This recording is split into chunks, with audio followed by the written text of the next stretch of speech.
दोस्तों, कई अंतर्राष्ट्रीय संस्थाएं और रिपोर्ट्स के द्वारा मीडिया की रैंकिंग तय की जाती है। जैसे पीएफआई प्रेस फ्रीडम इंडेक्स और एमटीआई मीडिया ट्रस्ट इंडेक्स। इन दोनों मानकों को आधार में रखते हुए 2024 में जो कुल 180 देशों की मीडिया की रैंकिंग में भारत को 159वां रैंक दिया गया है।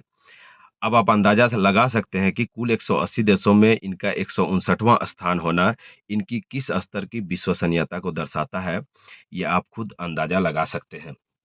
मैं तो ये सोचता हूँ कि इन पर सवाल खड़े क्यों नहीं किए जाते, जबकि इनके चैनलों पर आने वाले जितने भी तरह के राजनेता हैं, वो किसी भी पार्टी से बिलॉन्ग करते हैं, उनसे ये हर तरह के सवाल तो कर ही डालते हैं। उनका चाहे पर्सनल सवाल हो या फिर किसी और उनके पार्टी से जुड़ा हुआ हो, ये हर तरह का सवाल कर ही डालते हैं। फिर इनसे सवाल क्यों नहीं किया जाता?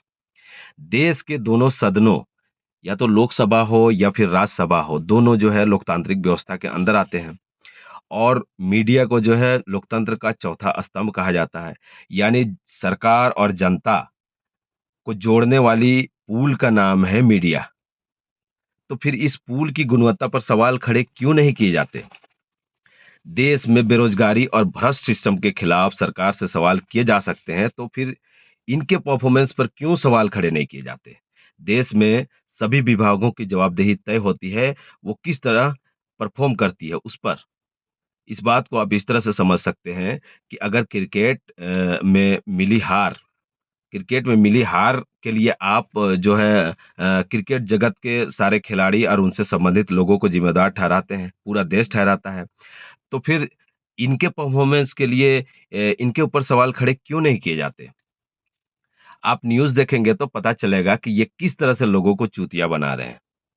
इनका मीडिया में न्यूज़ चल रहा होता है, उसके बाद एक बैग से इनका आता है, अचानक से आता है कि ब्रेकिंग न्यूज़, इस वक़्त की सबसे बड़ी खबर निकल कर के जो सामने आ रही है, वो ये है कि अगर ऑपरेशन सिंदूर के दौरान अगर पाकिस्तान ने परमाणु हमला किया होता, तो भारत की तरफ से भी जवाब दिया जाता। भई आप इस पूरे सेंटेंस में आप ये बताएँ कि यहाँ पर खबर कहाँ है? सबसे बड़ी खबर जो बताया जाता है, इनका टोन एक बैग से चेंज हो जाता है सायरन के साथ में। तो इस तरह की हरकत की वजह से इनको जो रैंकिंग मिला है, वो 159वां है। दोस्तों, भारत को जितने भी लुटेरे आए, चाहे वो मोहम्मद बिन कासिम से लेकर अंग्रेज़ों तक, उन लोगों ने इतना भारत का नुकसान नहीं किया, जितना कि इन भारत विरोधी मीडिया के द्वारा किया जा रहा है। असल में अगर अभी इन लोगों का फन नहीं कुचला गया, तो आने वाले दिनों में पूरे भारत को ये डसेंगे और उसका खामियाजा जो है पूरे आने वाले नस्लों को भुगतना होगा।